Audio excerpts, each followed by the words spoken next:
I'm having computer issues. So let's start over. Hello, friends. Now I can't see the comments. All right, whatever. We'll figure it out. Okay, so let's start over. We're going to talk about functionality today. If you guys need anything, I'm going to try and get my computer working here in just a second. Just some technical difficulties. Story of my week. Anyways, keeping it functional. When students walk in, that's the first place that you can see them. That is the first place where you can go in and you can start to check in of what's going on. So give me 1 second here.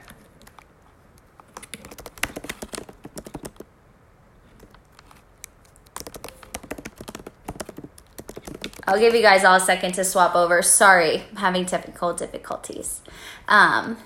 But everything should pop right back up. Perfect. I don't think my guy likes my camera. Let me just tell everyone. Okay, perfect. Hopefully everyone will switch on to over here.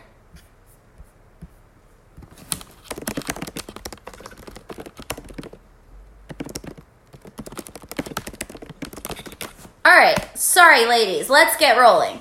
Okay, so anyways, functionality.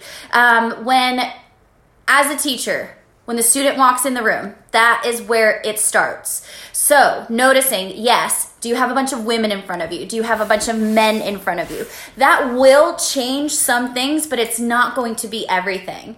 Noticing how old they are will give you an idea-ish of how well they function. But with that being said, one 67-year-old woman will function way different than another 67-year-old woman. Everything in their life has gotten to where they are. So if they've been ultra marathon runners, they might have really great endurance, but they might be really stiff. They might also be really weak. Because again, they're more of an endurance athlete. So getting them into some power flows where you move really fast is probably something that they're really good at. But holding the poses, asking for strength, asking for the glutes to turn on while the quads are also turned on might be something where they lack. So basically, it's seeing the people in front of you and being able to speak directly to them. So as your students start to walk into the room, if you don't know them, ask them, what's going on? How do you feel, right? All these little questions where you kind of take a brief history and it really doesn't seem like you're trying to kind of tune into exactly what they need. You're just checking in. How does your body feel today? How do you feel emotionally today? Hey, what's going on in your life, right? It's any of those questions that kind of already get you starting to check in with them, right? Because if somebody's really tired and fatigued, number one, they might need a really heavy practice. Number two, they might need to slow down and tune back in because they're so stressed. So basically what I want you to think of when you think of function is it starts right when your students walk in the room. You are already asking them how they're doing. You're already picking up on the energy that they're bringing to the studio with them. The next big thing to keep in mind is watching them as they start taking their shoes off, as they sit down to get themselves ready. How is their body moving? Somebody who's really stiff might have a hard time lifting their knee up to take their shoe off.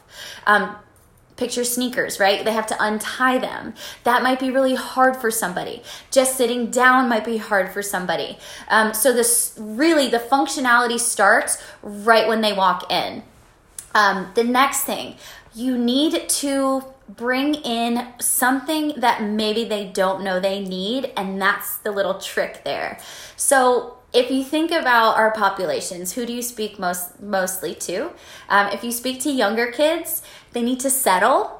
However, they don't know how to settle down. So asking them to hold poses for a long time might not be functional for them if you're talking to little kids and even high school kids. I used to teach the boys soccer team at one of our local high schools here. And to ask them to hold poses gets them starting to basically cuss at you. It's what they need. They need to slow down. They need to tune in. But to ask them to only slow down and only tune in when their mind is going a mile a minute, definitely, I feel, does them a disservice. It is absolutely what they need. They don't know that. But to only build a class around just that, again, I just think you're doing them a disservice because you have to meet them where they're at as well.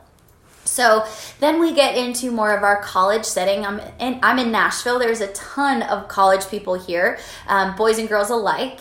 And I used to teach a lot of sorority girls.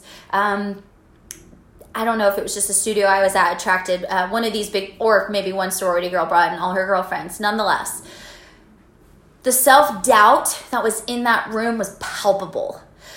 This lack of self-confidence was palpable. So what I need to do is build them up. I need to put them in poses that I know they can hold and build them up and tell them how great they're doing, right? And almost be more like a cheerleader. So again, having them slow down, having them tune into their bodies, which looks like on the yoga mat, maybe you're holding poses, maybe you're doing a little bit more strength. But then why did they show up? A lot of the sorority girls that I was teaching were showing up for a workout, right? They don't come to yoga for the breath and the meditation. They were coming to yoga for a workout. So again, to not give them that almost does them a disservice. They need to slow down. They need to tune in. They need the self-confidence. So give them that. Give them all the positivity you have, but then also give them what they need, give them what they showed up for along with what they need.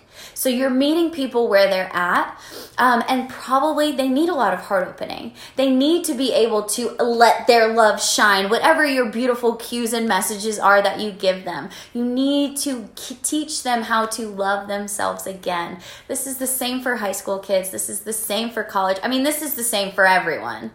But particularly I was noticing in this in my sorority. I'm sure the same goes with fraternity college kids in general. So again, just recognizing the population in front of you and giving them that. I find kind of more of our middle-aged people are looking for function. Function in the sense of what do I want to do throughout most of my days? And that's why I'm showing up to yoga. But I find as people get a little bit older, they do show up for the breath. They do show up for the meditation. They are looking for all of those things. And give them that. When I show up to yoga, when somebody asks me, I literally tell them I've just shown up to breathe, because it helps me calm down, because yoga is my mental time where I can totally unplug, I can unwind, I can get out of my head. And I'm a yoga teacher. I go to classes so somebody else can finally tell me what to do, because I'm an entrepreneur and I have to make all the decisions all day. And I am such a type B person, so that is exhausting for me. So to be able to show up to my mat, to be able to have somebody else tell me what to do. This is the same with corporate America. But to have somebody else tell me what to do is so empowering. Corporate America, as in your CEOs, they make all these decisions all day. Now the worker bees of these CEO companies, they need to move. They've been sitting all day. They have been sitting all day. So you need to have them move in all planes of motions, in all directions, and just being intentional about that. They are probably the ones with your tight hip flexors. So getting their glutes fired up is going to do so much good for them. They are also the ones showing up with low back pain because, again, probably they've been sitting all day. So finding length in the hamstrings is going to be imperative for them. Finding core strength will take away a lot of their back pains as well. So again, thinking this is why getting to know your students is so important. You know what they've been doing. You know what they've been doing before they showed up to the mat. This is also why what time you teach during the day is important to keep in mind as well.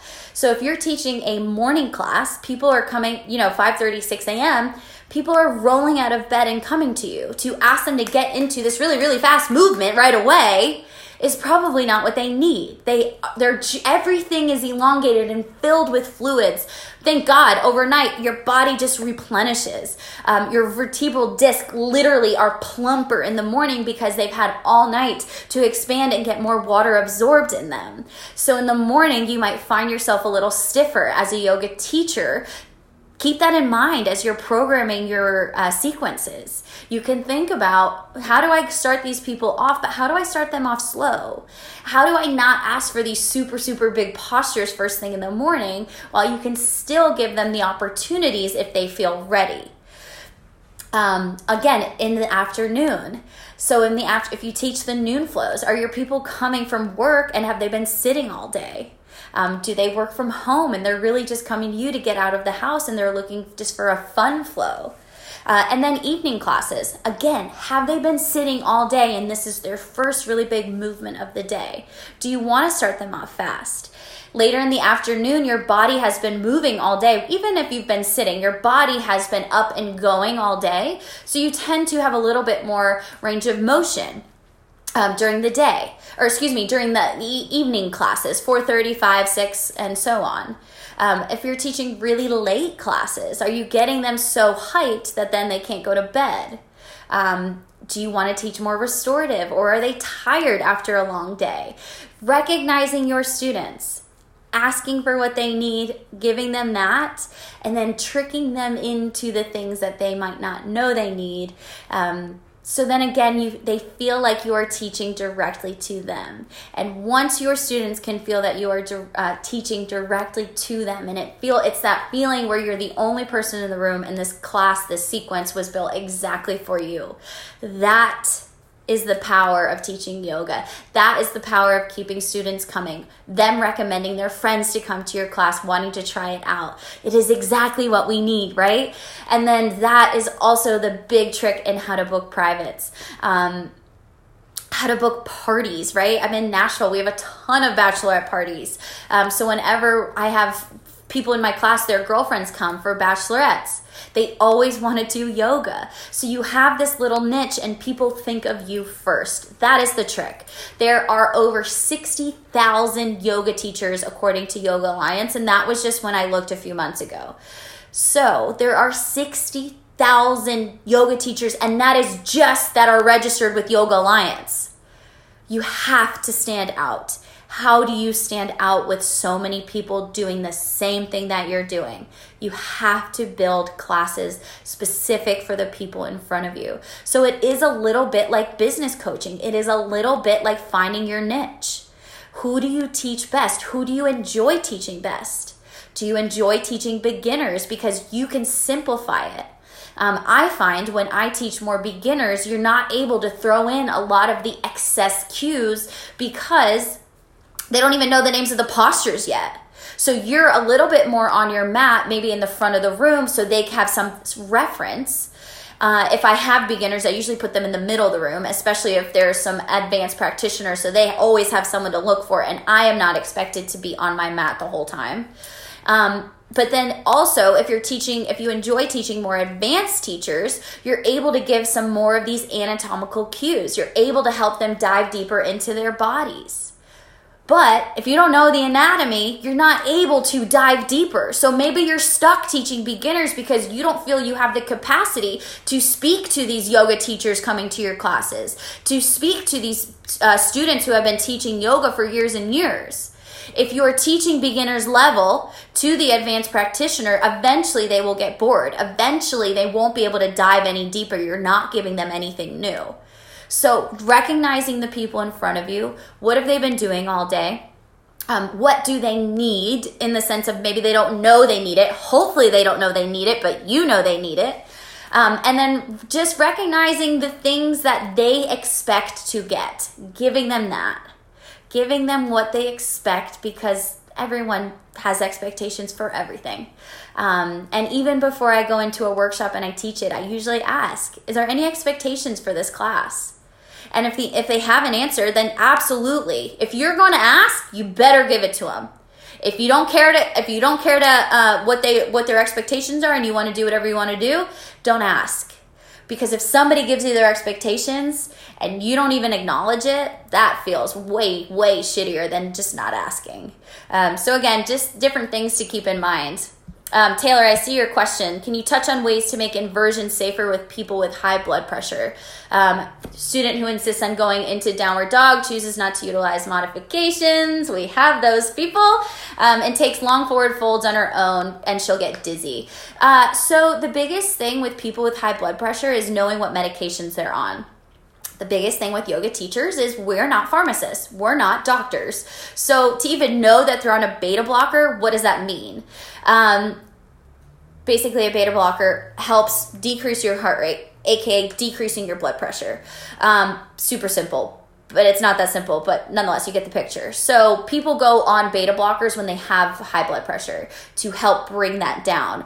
With that being said, if they have an Apple Watch on or something that monitors their heart rate, it's going to be lower than the actual heart rate is. So if I am on beta blockers, I have high blood pressure, I am on medication for it. If my Apple Watch says my heart rate is 150, it's probably closer to 200. That's too high. Anybody with heart rate issues, who's on blood pressure medication, who has high blood pressure, you need to make sure you are monitoring their heart rate. Great question, Tay. You have to make sure you are monitoring their heart rate, because if it gets too high, that's when we have issues. The issues with inversions and high blood pressure is that it drops your blood pressure really quick. Inversions do. So down dog might not be a bad pose for her depending on her situation, but if it's making her dizzy continuously, obviously not going to be a great thing. So the best that you can do is tell her what's going on and why you are offering the modifications. A lot of people, you'll offer them a modification and they don't care. They just kind of say, oh, no, I've done this, whatever, blah, blah, blah. They don't care. But if you can tell somebody why you need to be cautious, why, right? It's all about the why. I think I was harping on this yesterday. I harp on this a lot. If I can understand the why, I'm better able to listen to you. I'm better able to even care that you're even offering this to me. So maybe telling her why would be really important.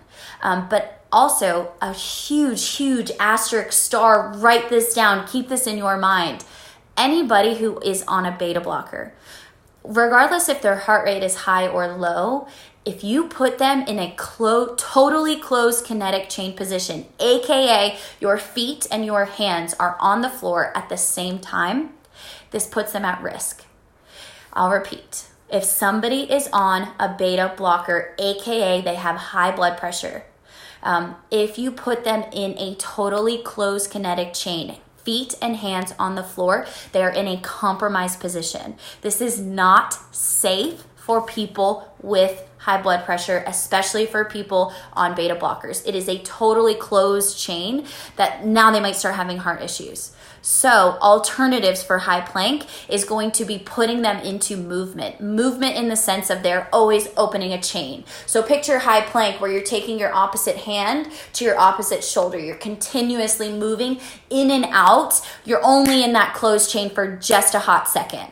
That is super important for people on beta blockers and not something we talk about a lot in the yoga world. And it is imperative because downward dog is a closed chain position, because high plank is a closed chain position. We need to be cautious and we need to be aware, especially with our older population as they start to be on more and different medications, but especially for high blood pressure. So yes, really great question. As far as other functional things to keep in mind, you want to think about, again, what your people need. The biggest thing that I can offer is, if you're working with older people, one of the big telltale, kind of like my testing things is, can they squat down, right? So think about the activities of daily living is what we call it in the medicine world, your activities of daily living. You need to get on and off the toilet. You need to get in and out of bed. You need to be able to twist to wipe your bum. You need to be able to reach and put your dishes away. You need to be able to squat down to pick things up off the floor. And the biggest one is you need to be able to get your ass off the floor if you fall down. If your people cannot easily get up and off the mat, stand up and sit down, up and off the mat, that is where you need to start, and that's what you need to focus on. You need to be able to get people off the floor if they fall. So what does this look like? Traditionally, I'll put people in a hands and knees position. I call it quadruped, especially if down dog is not accessible to them, or if they're having a hard time getting off the floor. Down dog is going to be a really, really big position for them anyways. So what you can do, a little bit modified version of down dog is just being on hands and knees. I call it quadruped positions. You're on hands and knees, and you want to step your foot outside your right hand. So in down dog, it would be the same thing. You want to step your right foot outside your hand. But if they can't get up and off the floor, put them on hands and knees, and then you want to step your right foot up outside your right hand. Even if you need to kind of wiggle it there or grab their foot and put it outside their hand, or put their hands on blocks, you bring the ground a little bit further away from you, will all make this easier. So work on the step through, and then maybe you just work on coming into a half kneel position, so you just lift your upper body up.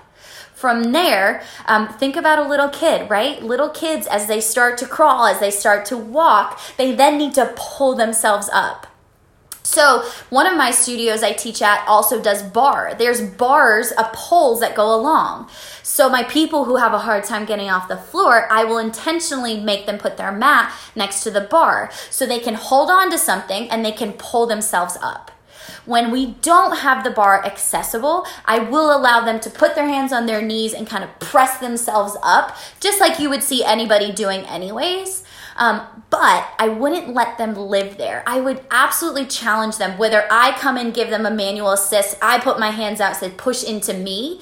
This involves you coming into a squat position, getting yourself nice and strong so you can almost be a pillar. Put your hands on my hands so they can push up into you, so they can then get up and off the floor. But you're building, again, back to the nervous system, you're building the muscle memory so that they can keep getting themselves up and off the floor.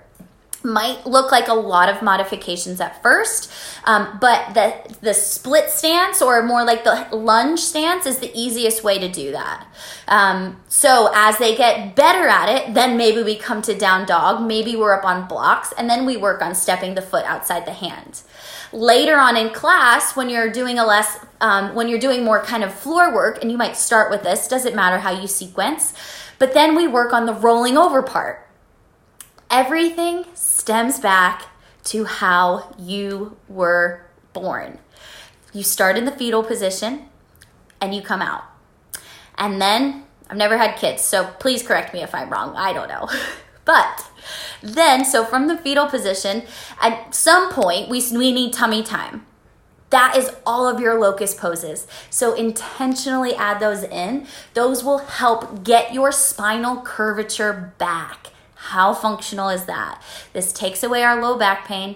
A lot of people with low back pain I see have a really hard time in extension, or extension as in back bend, spinal extension, or they always bend in the same place, and that's what is causing their low back pain. After tummy time, we start to crawl, bringing people onto hands and knees, crawling up and off the mat. Maybe you're in hands and knees, curl your toes under, and you just hover your knees off the floor. Awesome core work. After we crawl, then we start to work on the step through. So from hands and knees, we step our right foot outside our right hand. And then we start pulling ourselves up. From there, we work on standing. All of this is exactly, think of a baby. That is how functional it needs to be. We work, I forgot the rolling over part. First, maybe tummy time first, I don't know. Then there's some rolling over. But you need to work on the rolling over part. Because, again, imagine someone falling. They need to be able to roll over, be able to get onto their hands and knees so that they can stand up. Now, as you look at younger, and you're teaching younger populations, this might be easier for them, right? Hopefully it is. The older people get, the more they revert back to forgetting that they did any of this as a kid. We lose it. So the biggest recommendation I can have for you guys as you work with a little bit younger populations that can get up and off the floor is still to work on these functional movements, because we haven't done them since we were 1, 2, or 3, right? I don't know when kids start to walk, 3 or 4, something like that. But you need to keep it functional even for them. So there's actually a technique in the physical therapy world called SFMA. You might know FMA. SFMA is selective functional movement assessment. They have a whole program on teaching people to roll over. The purpose of it is to help with herniated discs. You help strengthen all the little muscles along your spine. This is what happens to little ones as they start to learn to roll over. You strengthen all the muscles along their spine, and then they're able to build the musculature. They're able to kind of push the herniated disc back into place. So rolling over, a really fun one that I play with a lot in my classes. And again, with my more functional people, I wouldn't do this with my older population. It's really functional, and it's really hard, and it's really fun. Fun but hard, hurts so good. You come from a low boat pose, hold the low boat pose, and then you twist yourself over, and then you're in locust, hands at your side. Or you can go hands overhead, is even harder. So from hands overhead, you're in locust on your belly, lifting your feet and legs, and then you kind of tuck yourself and roll back into your low boat. And then you roll back over onto your belly, arms can come up, and then you roll back over. So your feet are always off the floor, and you're using the musculature of your pelvis and your spine to help you roll back and forth. If you roll to the right, make sure you roll to the left. If you roll twice, make sure you roll twice the other way. But again, think about how you can make these rolling harder. How can you make the standing up harder? So with your more advanced people, hands and knees, stepping their right foot outside their right hand is accessible. So now we come to a down dog, instantly harder. From there, to make it a little bit harder, maybe we lift our right leg, hug your knee into your chest. And without touching the floor, pull your toes up to your face, start to extend your foot, and then with your heel ball toe, step your foot between your hands. Much harder, much more core, much more hip flexors. So think about what you once did as a baby, and we are just replicating all of that. We're using our glutes. We're making sure we find tummy time, AKA locust pose. We're making sure that we're doing all of the things that we once need.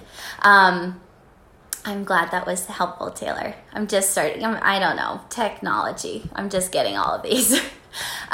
So I hope this is helpful for you guys, because keeping it functional is going to keep their bodies feeling so good. But then remembering everything we've talked about to get us here to this functional movement. You want to make sure that you are addressing the sympathetic nervous system, that you're helping them calm their body down. You want to make sure that you are addressing alignment, because if we're trying to keep it functional, but everything's out of alignment, you're going to miss the mark. They're not going to feel really great in their bodies and in their beings, because again, the alignment is out. They're not being able to contract through their glutes, through their quads, their hamstrings, and what have you.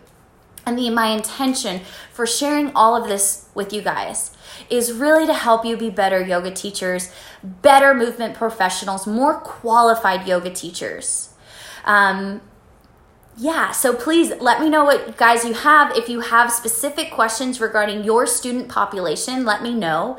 But having some of these modifications in your tool belt is absolutely going to keep students coming back to you, referring other people to you. And then they're going to say, look, she can speak to anybody. I have way older people in the class, way younger, and we're all sweating by the time we get out. People recognize that.